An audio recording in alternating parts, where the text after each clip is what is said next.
Hey everyone, what is going on? And in today's video, I'm going to pack in some rank tips for you guys to use hopefully to rank up to the higher ranks, being in gold and plat. So these tips are mainly going to be for you guys pushing to gold and to plat. Obviously, this is going to be more of a higher rank video. I've had a lower rank video to get you out of the lower ranks that I have on my channel. I'll try and remember to link it in the description, so go check that out if it's there. But this is mainly going to be for the people pushing into the higher ranks. I've made a video on this and it actually did really well. So this is going to be kind of a part 2 to that video, but other than that, let's get into it. And if you've been browsing the web for a while looking for tips on how to reach diamond, let me tell you here that getting diamond is not simply something you can just do from tips. You need to focus on your individual game and play against high rank players for a pretty stable amount of time to build up the skill set to get diamond. So the tips here will hopefully help you push into the semi-high ranks where you can continue to practice in these ranks and slowly improve, which will give you an edge towards getting diamond. But actually getting diamond is a long process for majority of players, and it will take time unless you are an outlier who's just cracked at the game.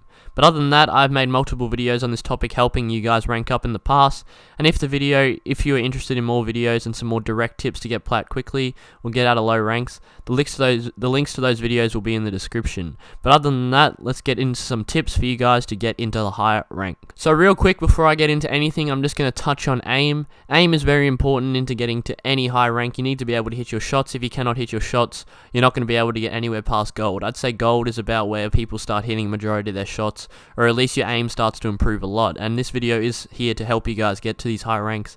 So try and improve your aim. I'll link the video to how to get aim on my channel in the description as well. So all 3 of those videos will be in the description. So if you guys are looking for more intel after this, go check them out. But you just have to try and work on your aim as much as you can, because that's the most important thing basically on this whole list. But I'm just going to touch on it real quick because obviously you guys know you need good aim. Just go into terrorist hunt and watch the video if you want an in-depth guide on how to get aim. Alright, so the first real tip is going to be smart with your operator bans. Now, a lot of people overlook the operator banning section. Obviously, most people just ban Jackal and just move along with it, but you guys really need to think about how to ban the operators depending on the map. You need to be smart with your picks.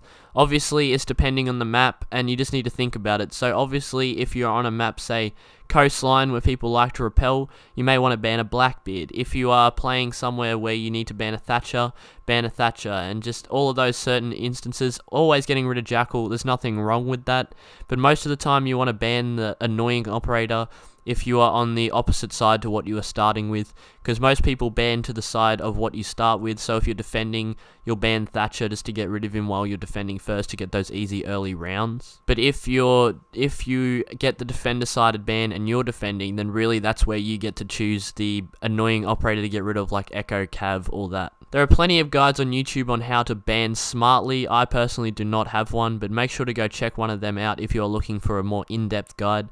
But I just want to remind you guys that the ban phase is not something to be overlooked, and you guys really need to be smart with your operator bans if you're looking to push into the higher ranks, because obviously you need to get rid of people that are gonna disadvantage you. Someone that's really been getting banned a lot lately is Malusi, and I'm all for that ban because she is really difficult to push with. If you are pushing anywhere within the last minute, Malusi is very powerful.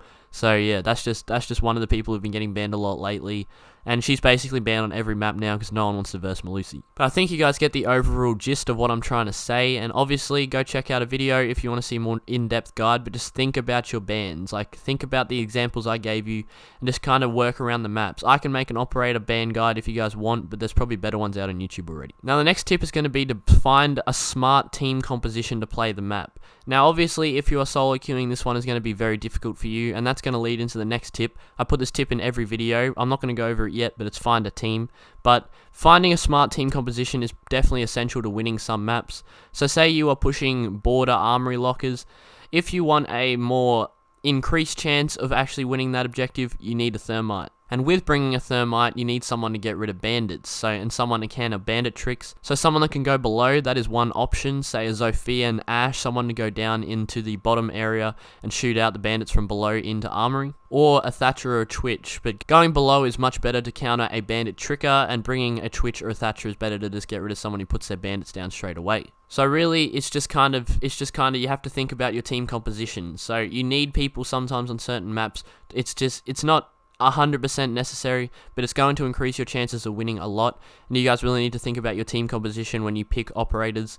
If you are solo queuing and you see your team's lacking a hard breacher, even if there is no Thatcher, just bring a Thermite. It might help you out in the long term. Thermite's one of the most important people you need to bring on majority objectives. He will come in handy a lot, and Ace, being the new hard breacher, can definitely do the same thing.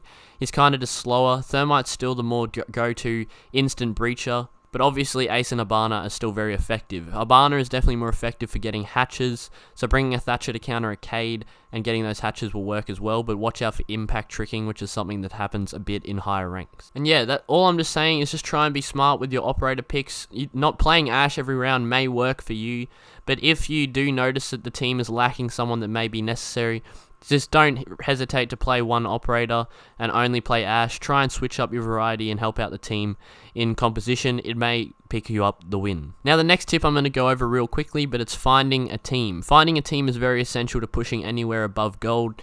I'd say finding a team is essential in Plat, and if you are here to get to Diamond, so, finding a team is very essential. Finding a team is the go-to, basically, one of the best tips on this list. I say this every time I try to make a tip video. I put this in every tip video along with aim.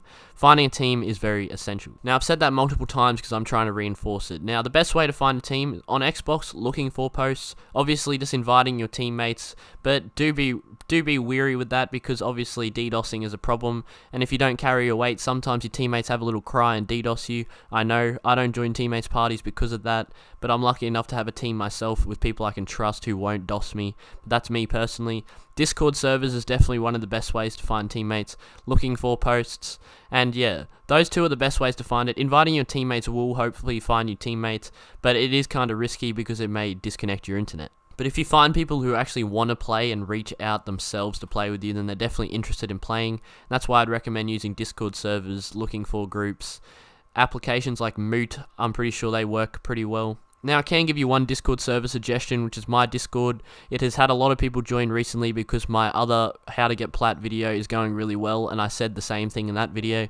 So the link is down in the description below if you're interested in joining, and there's plenty of people there looking for squads these days, so if you want to join, come join. The link is in the description. Now, the next tip is going to be don't be stuck being good with only one operator. This kind of touches up on the team composition one that I was talking about before, but only being good with one operator is going to disadvantage you. You need to be versatile, you need to be flexible, you need to be able to play whatever the team requires. So if this requires for you personally to go practice in casual and terrace hunt, go practice in casual and terrace hunt.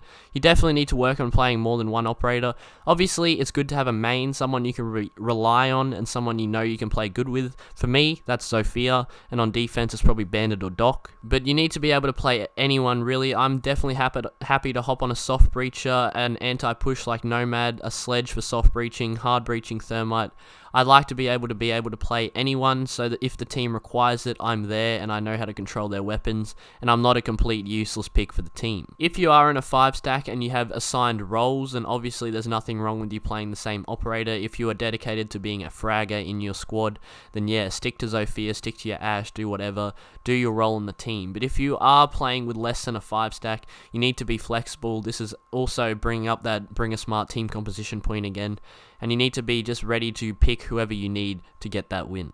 Now, the next tip I'm going to give you is do not push the same area 2 rounds in a row. Be flexible. Now, this is an attacking tip, and the tip I'm trying to give you is if you, say, are on coastline and you kill someone from the skylight, that little center thing, don't do it again the next round. Me, myself, I suffer this problem, but I know it's a bad habit and you need to get out of it. Pushing different locations, I'd say Skylight's not the best example because it's really difficult to peek that as a defender, but if you, say, rush somewhere one round, and then you are successful with that rush, and then you say, maybe I'll do it again, majority of the time someone's going to be sitting their ass there waiting for you, and it's not going to work out. You need to be flexible with your pushes and do not push the same way. Try and think of a new route you can take, somewhere else you can go. So say you're on border, you pull off a rush straight through CCTV, and you make it through offices and rush onto the B site when they are on armory lockers. You kill 3 people and you get the plant down, you win the round. If you do attempt to do this again, I 100% guarantee you there's going to be 1 or 2 people sitting their asses in offices waiting for you, or even in CCTV, just trying to counter that push so it doesn't happen again. So being flexible with your pushes is definitely something you need to be you need to be aware of, and if you do find yourself pushing the same places twice, you like self-analyze, try and just think of different ways you can push instead of pushing the same way. Now the next tip I'm going to give you is to utilize vertical play when possible. Vertical play is something that's definitely going to come in handy in the higher ranks. It's something that everyone, if you've ever watched Pro League, they always push above. If it's doable, they'll push above. Pushing above is very good. Having that vertical control will definitely scurry the defenders, keep them out of position, keep them moving, because if they stay in one spot, they know they're going to get shot.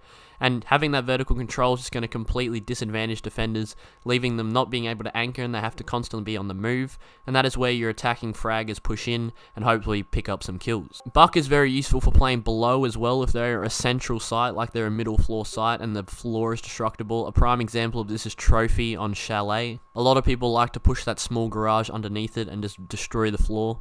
That is something that Buck can do. And above is Sledge. Sledge still has access to nades, so you can utilize those. And just all around, utilizing this below and vertical play, I'll include below as well because it's pretty essential, is very important, and it can really help you out in getting things like getting rid of bandits if you go below, and utilizing vertical just completely scurries the defenders, and it will give you an advantage on attack. Now the next tip is going to be to play the whole map. Do not forget about sections of the map. So obviously if the objective is upstairs, a lot of people are just going to be like, I'm going to push upstairs, right? You're going to push probably the other side of the upstairs, clear out that area, but you've completely forgotten about downstairs where maybe some little sick lad is just camping down there waiting for you, and he's just going to come up on a late flank while you guys are pushing the site and just kill everyone. You guys need to clear, majority of the time the best way to do it is, if they are downstairs, clear upstairs, middle floor, downstairs. If they're upstairs, clear bottom floor, middle floor, and then pushed upstairs. You need to make sure the whole map is clear, frag out all roamers possible, and just don't play the site alone, you need to play the whole map. I'm not sure if this is a given tip or not. For me, personally, obviously playing the map is just part of me at the moment. You need to clear out everything before you push the site. I do it all the time. Majority of the time I waste the round doing it, but it's very important to make sure you're not going to get late flanked, because that is very difficult to counter if someone flanks two of you and puts you in a complete deficit when you're pushing multiple anchors. So yeah, just don't forget to play the whole map and basically just clear out roamers. That's basically this tip. Don't forget about them, frag out the whole map, make sure it's clear, and then push the site. Now this next tip is going to be more of a strategy one, and obviously if the other team is playing like a certain strategy, play against it.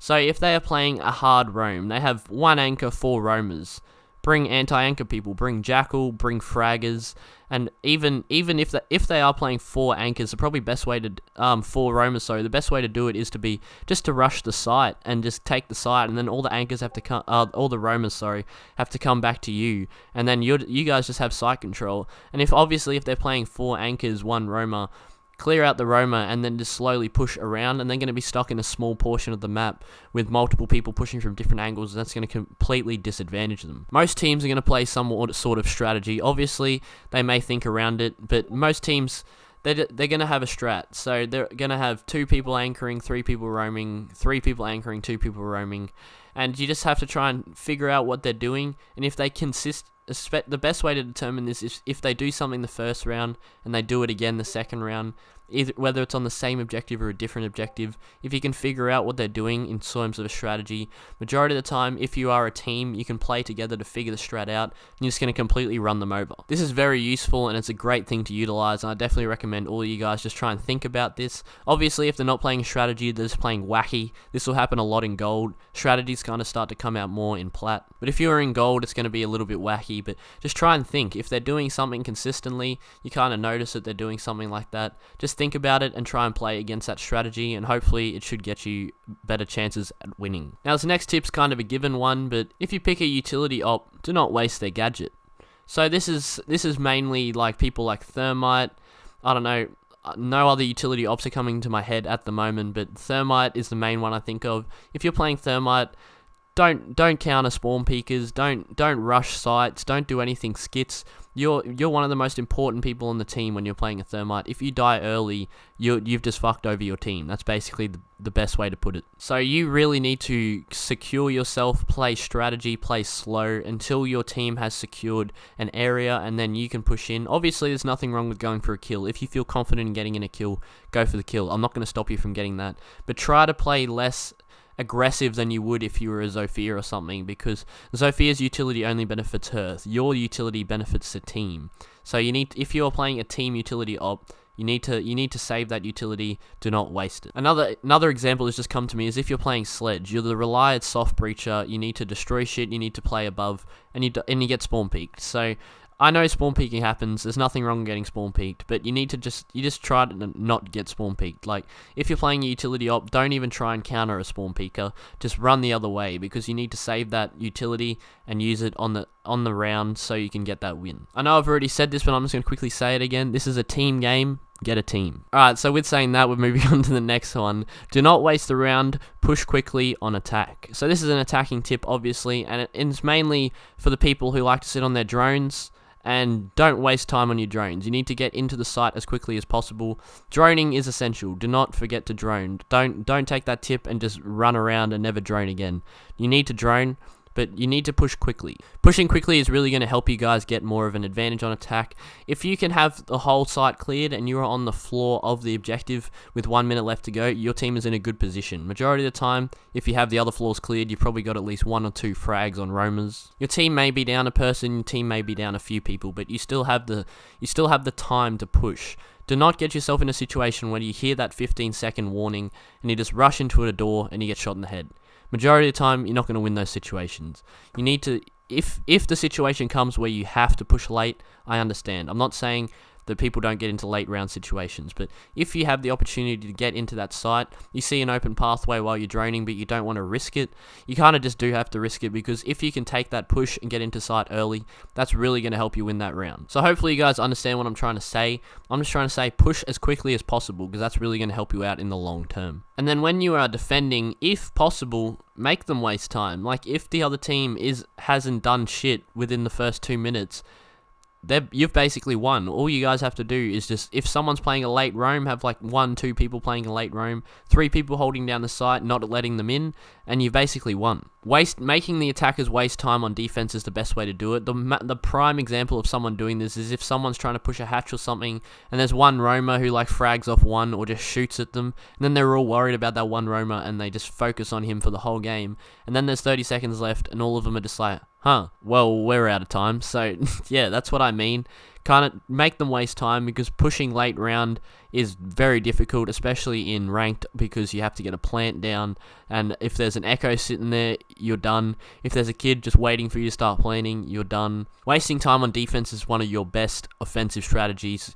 Like defense is the best offense. You know, I hope you guys get what I'm trying to say, so just try and make use of that, and yeah, it'll hopefully work out for you. But obviously try and reverse that with the attack tip, and don't get stuck in those situations. If you find a roamer, kill him before it gets too late, or you're basically just stuffed yourself over. And with all those tips, good luck. But yeah, other than that, that is going to be today's video. All these tips, if practiced, are going to help you play much smarter. None of these were really too focused on straight fragging and carrying, but as you guys probably know, carrying your team doesn't win you the game. Siege is a game about tactics and playing smart and utilizing smart plays and tips you'll find all over YouTube will help you get better. If you did make it to the end of this video, make sure to drop a like if you enjoyed, because it will really support my channel and it will get this video seen by more, so more people can learn these tips. And also drop a sub if you're interested in daily Siege videos from myself.